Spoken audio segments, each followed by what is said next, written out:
بسم الله الرحمن الرحيم أتل ما أوحي إليك من الكتاب وأقم الصلاة إن الصلاة تنهى عن الفحشاء والمنكر ولذكر الله أكبر والله يعلم ما تصنعون ولا تجادلوا أهل الكتاب إلا بالتي هي أحسن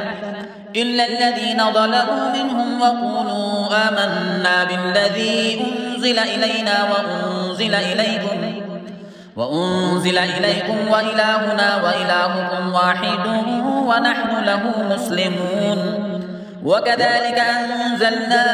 إليك الكتاب فالذين آتيناهم الكتاب يؤمنون به ومن هؤلاء من يؤمن به وما يجحد بآياتنا إلا الكافرون وما كنت تتلو من قبله من كتاب ولا تخطه بيمينك إذا لارتاب المبطلون بل هو آيات بينات في صدور الذين أوتوا العلم وما يجحد بآياتنا إلا الظالمون وقالوا لولا أنزل عليه آيات من ربه قل إنما الآيات عند الله وإنما أنا نذير مبين أولم يكفهم أنا أنزلنا عليك الكتاب يتلى عليهم إن في ذلك لرحمة وذكرى لقوم يؤمنون قل كفى بالله بيني وبينكم شهيدا يعلم ما في السماوات والأرض والذين آمنوا بالباطل وكفروا بالله أولئك هم الخاسرون ويستعجلونك بالعذاب ولولا أجل مسمى لجاءهم العذاب ولياتينهم بغتة وهم لا يشعرون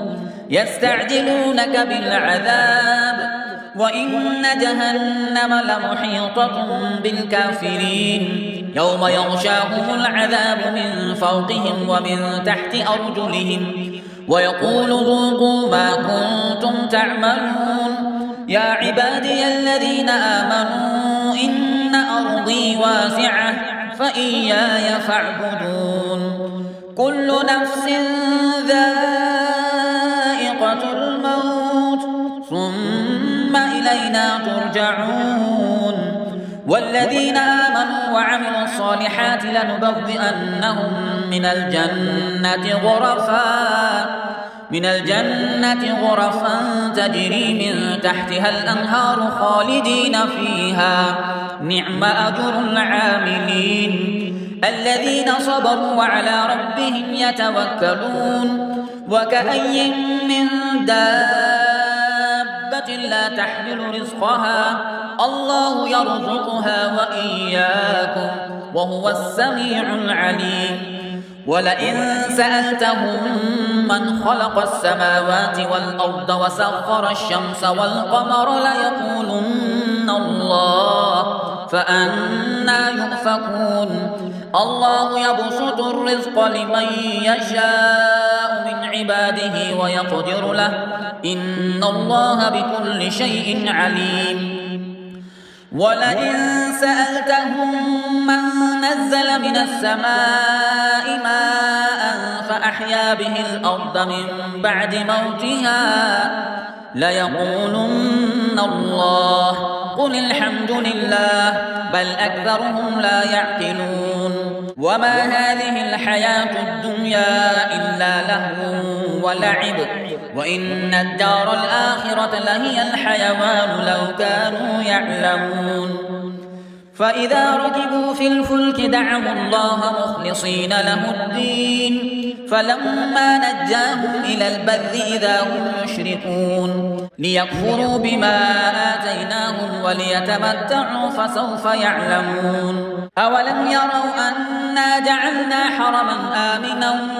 ويتخطف الناس من حولهم أفبالباطل يؤمنون وبنعمة الله يكفرون ومن أظلم ممن افترى على الله كذبا أو كذب بالحق لما جاءه أليس في جهنم مثوى للكافرين والذين جاهدوا فينا لنهدينهم سبلنا وإن الله لمع المحسنين. بسم الله الرحمن الرحيم. ألف لام ميم. غلبت الروم في أدنى الأرض وهم من بعد غلبهم سيغلبون في بضع سنين لله الأمر من قبل ومن بعد ويومئذ يفرح المؤمنون بنصر الله ينصر من يشاء وهو العزيز الرحيم. وعد الله لا يخلف الله وعده ولكن أكثر الناس لا يعلمون ظاهرا من الحياة الدنيا وهم عن الآخرة هم غافلون. أولم يتفكروا في أنفسهم ما خلق الله السماوات والأرض وما بينهما إلا بالحق وأجل مسمى وإن كثيرا من الناس بلقاء ربهم لكافرون. أولم يسيروا في الأرض فينظروا كيف كان عاقبة الذين من قبلهم كانوا أشد منهم قوة وأثاروا الأرض وعمروها أكثر مما عمروها وجاءتهم رسلهم بالبينات فما كان الله ليظلمهم ولكن كانوا أنفسهم يظلمون. ثم كان عاقبة الذين أساءوا السوء أن كذبوا بآيات الله وكانوا بها يستهزئون. الله يبدأ الخلق ثم يعيده ثم إليه ترجعون. ويوم تقوم الساعة يبلس المجرمون ولم يكن لهم من شركائهم شفعاء وكانوا بشركائهم كافرين. ويوم تقوم الساعة يومئذ يتفرقون فأما الذين آمنوا وعملوا الصالحات فهم في روضة يحبرون وأما الذين كفروا وكذبوا بآياتنا ولقاء الآخرة فأولئك في العذاب محضرون. فسبحان الله حين تمسون وحين تصبحون وله الحمد في السماوات والأرض وعشيا وحين تظهرون. يخرج الحي من الميت ويخرج الميت من الحي ويحيي الأرض بعد موتها وكذلك تخرجون. ومن آياته أن خلقكم من تراب ثم إذا أنتم بشر تنتشرون. ومن آياته أن خلق لكم من أنفسكم أزواجا لتسكنوا إليها وجعل بينكم مودة ورحمة إن في ذلك لآيات لقوم يتفكرون. ومن آياته خلق السماوات والأرض واختلاف ألسنتكم وألوانكم إن في ذلك لآيات للعالمين. ومن آياته منامكم بالليل والنهار وابتغاؤكم من فضله إن في ذلك لآيات لقوم يسمعون. ومن آياته يريكم البرق خوفا وطمعا وينزل من السماء ماء فيحيي به الأرض بعد موتها إن في ذلك لآيات لقوم يعقلون. ومن آياته أن تقوم السماء والأرض بأمره ثم إذا دعاكم دعوة من الأرض إذا أنتم تخرجون. وله من في السماوات والأرض كل له قانتون. وهو الذي يبدأ الخلق ثم يعيده وهو أهون عليه وله المثل الأعلى في السماوات والأرض وهو العزيز الحكيم. ضرب لكم مثلا من أنفسكم هل لكم مما ملكت أيمانكم من شركاء فيما رزقناكم فأنتم فيه سواء تخافونهم كخيفتكم أنفسكم كذلك نفصل الآيات لقوم يعقلون بل اتبع الذين ظلموا أهواءهم بغير علم فمن يهدي من أضل الله وما لهم من ناصرين فأقم وجهك للدين حنيفا فطرة الله التي فطر الناس عليها لا تبديل لخلق الله ذلك الدين القيم ولكن أكثر الناس لا يعلمون منيبين إليه واتقوه وأقيموا الصلاة ولا تكونوا من المشركين من الذين فرقوا دينهم وكانوا شيعا كل حزب بما لديهم فرحون وإذا مس الناس ضر دعوا ربهم منيبين إليه ثم إذا أذاقهم منه رحمة إذا فريق منهم بربهم يشركون ليكفروا بما آتيناهم فتمتعوا فسوف تعلمون أم أنزلنا عليهم سلطانا فهو يتكلم بما كانوا به يشركون وإذا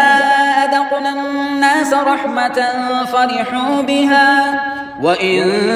تصبهم سيئة بما قدمت أيديهم إذا هم يقنطون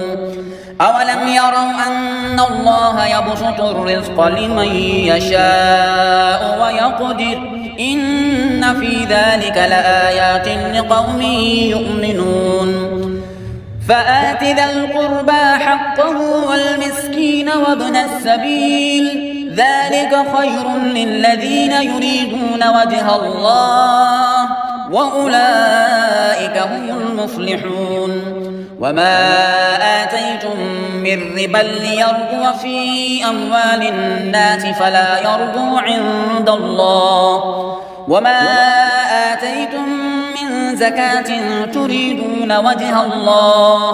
فأولئك هم المضعفون الله الذي خلقكم ثم رزقكم ثم يميتكم ثم يحييكم هل من شركائكم من يفعل من ذلكم من شيء سبحانه وتعالى عما يشركون ظهر الفساد في البر والبحر بما كسبت أيدي الناس ليذيقهم بعض الذي عملوا لعلهم يرجعون قل سيروا في الأرض فانظروا كيف كان عاقبة الذين من قبل كان أكثرهم مشركين فأقم وجهك للدين القيم من قبل أن يأتي يوم لا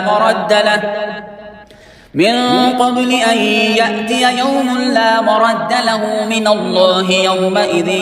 يصدعون من كفر فعليه كفره ومن عمل صالحا فلأنفسهم يمهدون ليجزي الذين آمنوا وعملوا الصالحات من فضله إنه لا يحب الكافرين ومن آياته أن يرسل الرياح مبشرات وليذيقكم من رحمته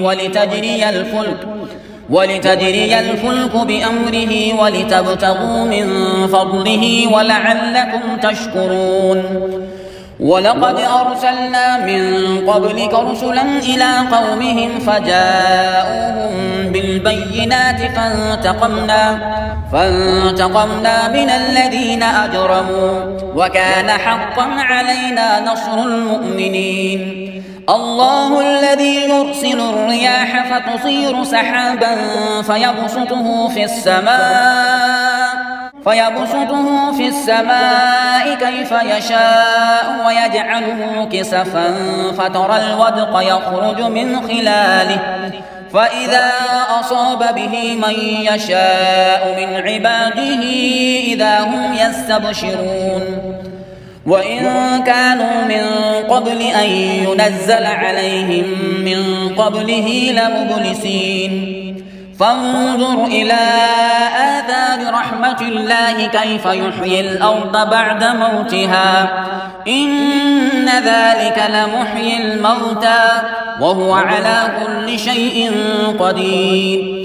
ولئن أرسلنا ريحا فرأوه مصفرا لظلوا من بعده يكفرون فإنك لا تسمع الموتى ولا تسمع الصم الدعاء إذا ولوا مدبرين وما أنت بهاد العمي عن ضلالتهم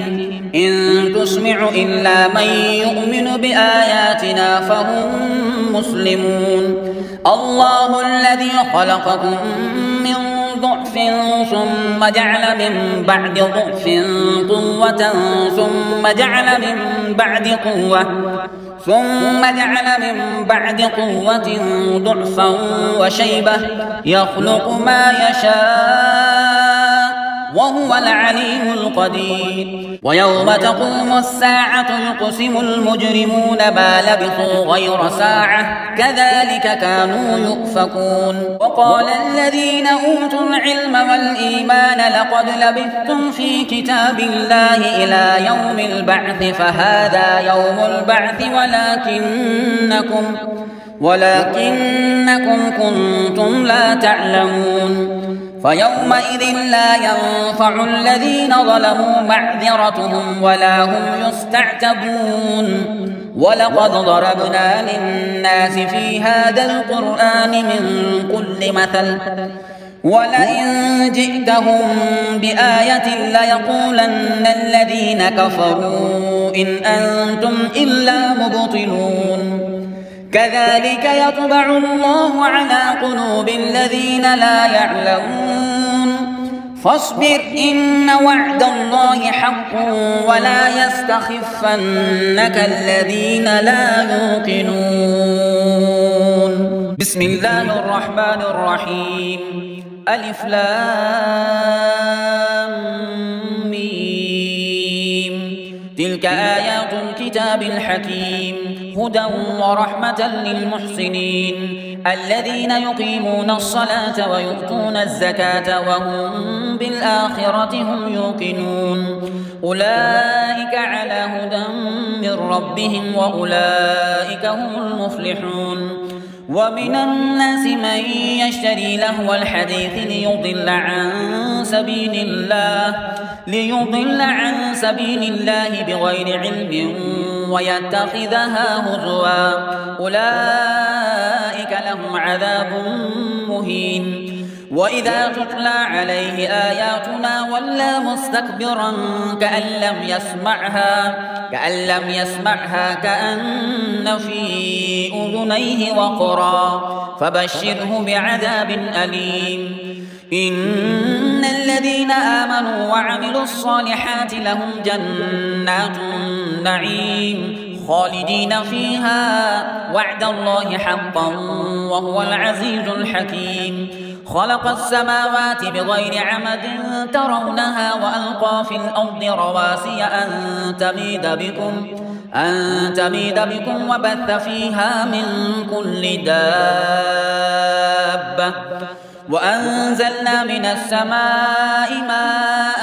فأنبتنا فيها من كل زوج كريم هذا خلق الله فأروني ماذا خلق الذين من دونه بل الظالمون في ضلال مبين ولقد آتينا لقمان الحكمة أن اشكر لله ومن يشكر فإنما يشكر لنفسه ومن كفر فإن الله غني حميد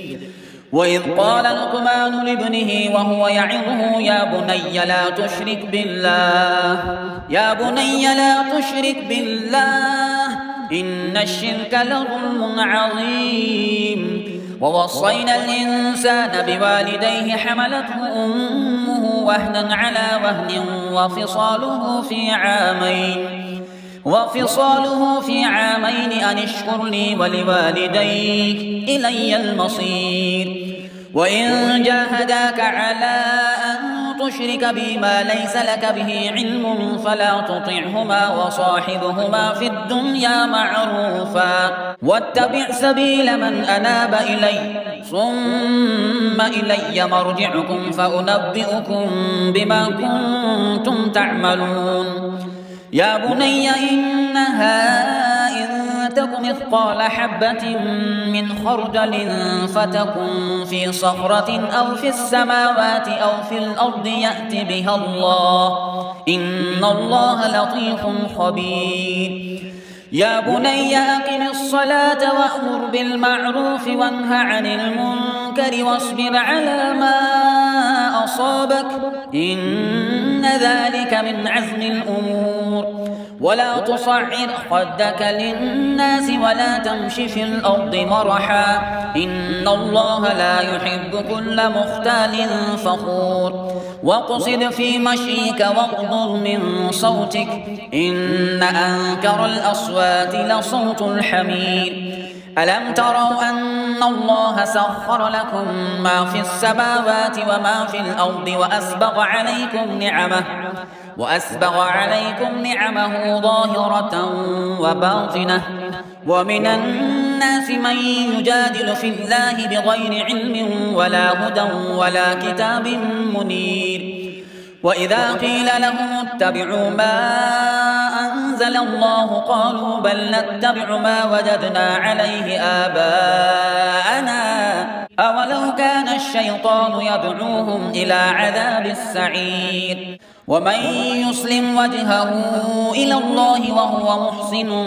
فقد استمسك بالعروة الوثقى وإلى الله عاقبة الأمور ومن كفر فلا يحزنك كفره إلينا مرجعهم فننبئهم بما عملوا إن الله عليم بذات الصدور نمتعهم قليلا ثم نضطرهم إلى عذاب غليظ ولئن سألتهم من خلق السماوات والأرض ليقولن الله قل الحمد لله بل أكثرهم لا يعلمون لله ما في السماوات والأرض إن الله هو الغني الحميد ولو أن ما في الأرض من شجرة أقلام والبحر يمده من بعده 7 أبحر ما نفدت كلمات الله إن الله عزيز حكيم ما خلقكم ولا بعثكم إلا كنفس واحدة إن الله سميع بصير ألم تر أن الله يولج الليل في النهار ويولج النهار في الليل وسخر الشمس والقمر كل يجري إلى أجل مسمى وأن الله بما تعملون خبير ذلك بأن الله هو الحق وأن ما يدعون من دونه الباطل وأن الله هو العلي الكبير ألم تر أن الفلك تجري في البحر بنعمة الله ليريكم من آياته إن في ذلك لآيات لكل صبار شكور وإذا غشيهم موج كالظلل دعوا الله مخلصين له الدين فلما نجاهم إلى البر فمنهم مقتصد وما يجحد بآياتنا إلا كل ختار كفور يا أيها الناس اتقوا ربكم واخشوا يوما لا يجزي والد عن ولده ولا مولود هو جاز عن والده شيئا إن وعد الله حق فلا تغرنكم الحياة الدنيا ولا يغرنكم بالله الغرور إن الله عنده علم الساعة وينزل الغيث ويعلم ما في الأرحام وما تدري نفس ماذا تكسب غدا وما تدري نفس بأي أرض تموت إن الله عليم خبير بسم الله الرحمن الرحيم ألف لام ميم تنزيل الكتاب لا ريب فيه من رب العالمين أم يقولون افتراه بل هو الحق من ربك لتنذر قوما ما أتاهم من نذير من قبلك لعلهم يهتدون الله الذي خلق السماوات والأرض وما بينهما في 6 أيام ثم استوى على العرش ما لكم من دونه من ولي ولا شفيع أفلا تتذكرون يدبر الأمر من السماء إلى الأرض ثم يعرج إليه في يوم كان مقداره 1000 سنة مما تعدون ذلك عالم الغيب والشهادة العزيز الرحيم الذي أحسن كل شيء خلقه وبدأ خلق الإنسان من طين ثم جعل نسله من سلالة من ماء مهين ثم سواه ونفخ فيه من روحه وجعل لكم السمع والأبصار والأفئدة قليلا ما تشكرون وقالوا أئذا ضللنا في الأرض أئنا لفي خلق جديد بل هم بلقاء ربهم كافرون قل يتوفاكم ملك الموت الذي وكل بكم ثم إلى ربكم ترجعون ولو ترى إذ المجرمون ناكسوا رؤوسهم عند ربهم ربنا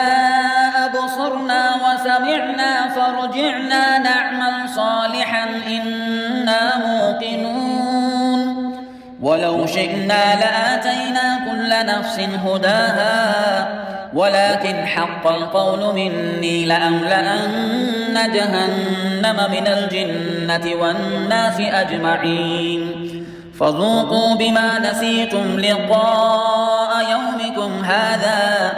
إنا نسيناكم وذوقوا عذاب الخلد بما كنتم تعملون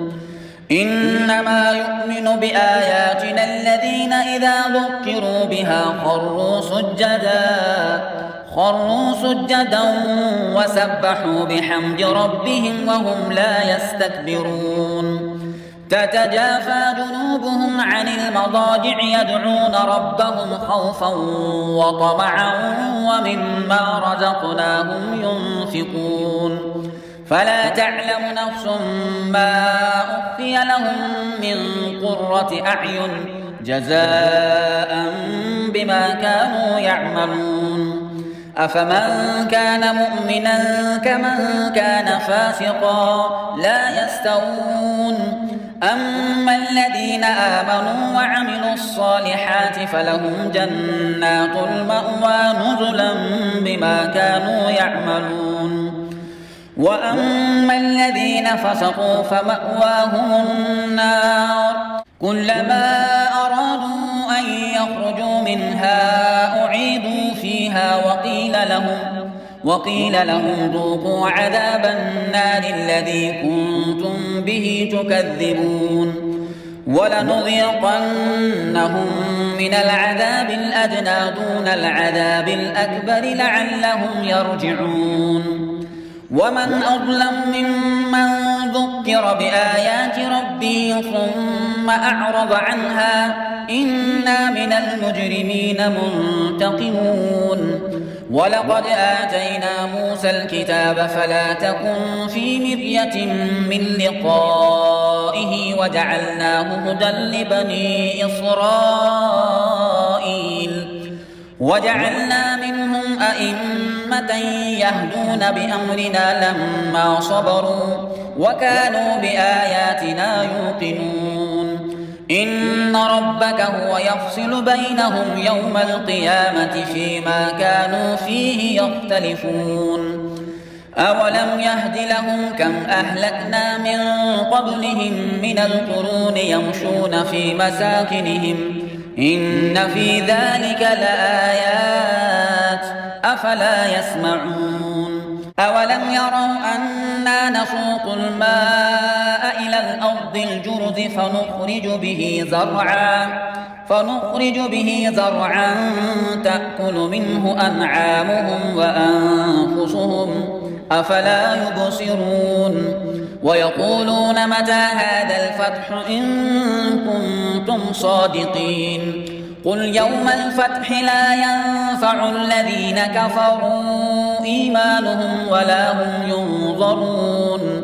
فأعرض عنهم وانتظر إنهم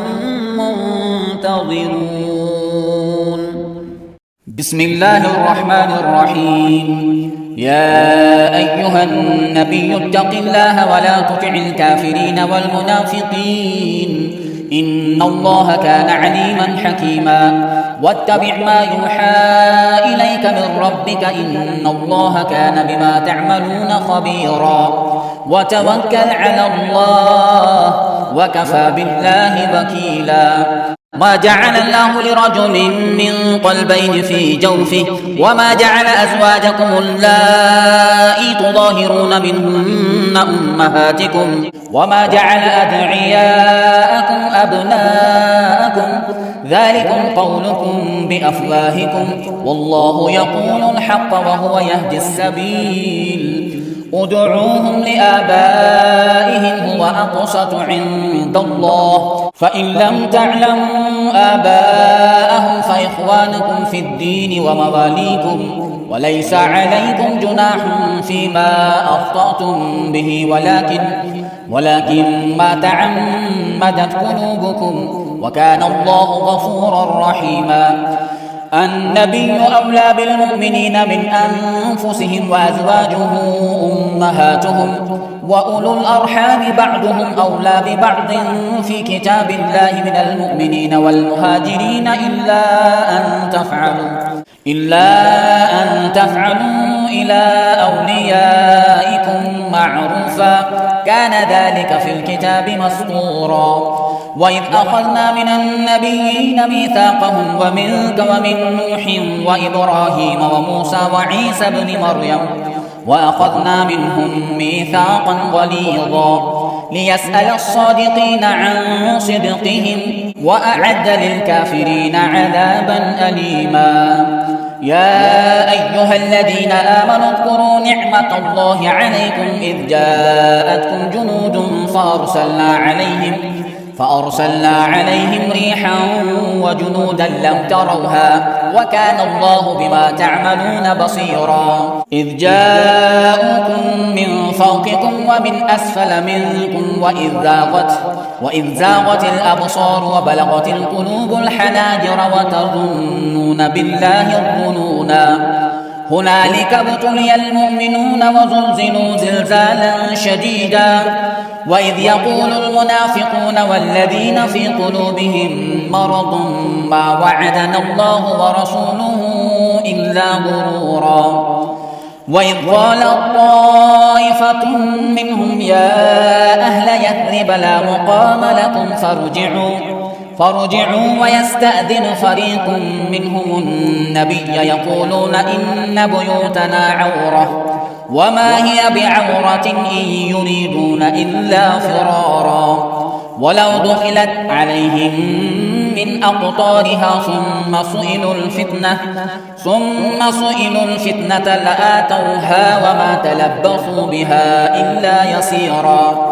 ولقد كانوا عاهدوا الله من قبل لا يولون الأدبار وكان عهد الله مسؤولا.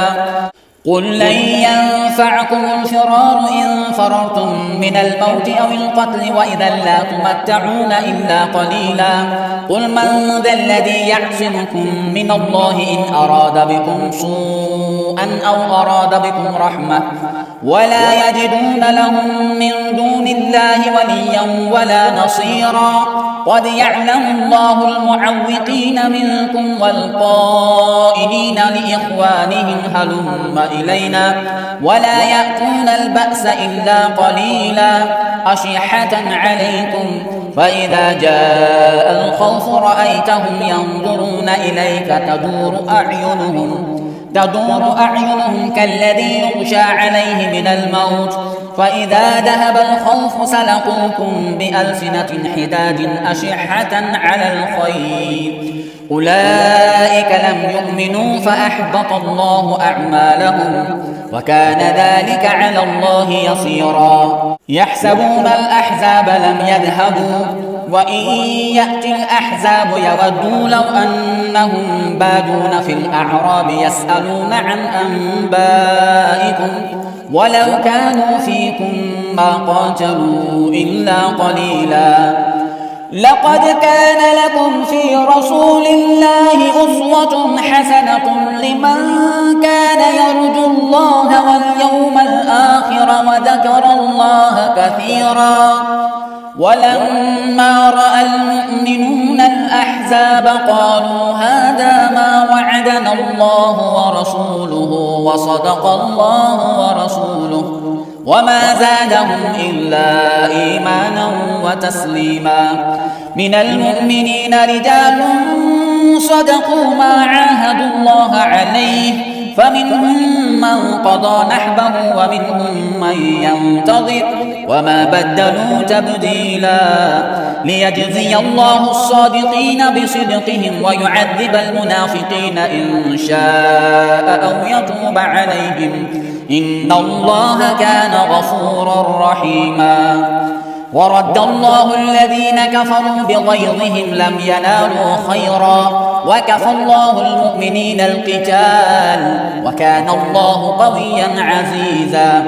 وأنزل الذين ظاهروهم من أهل الكتاب من صياصيهم وقذف في قلوبهم الرعب فريقا تقتلون وتأسرون فريقا وأورثكم أرضهم وديارهم وأموالهم وأرضا لم تطئوها وكان الله على كل شيء قديرا يا أيها النبي قل لأزواجك إن كنتن تردن الحياة الدنيا وزينتها فتعالين أمتعكن وأسرحكن سراحا جميلا وإن كنتن تردن الله ورسوله والدار الآخرة فإن الله أعد للمحسنات منكن أجرا عظيما يا نساء النبي من يأت منكن بفاحشة مبينة يضاعف لها العذاب ضعفين وكان ذلك على الله يسيرا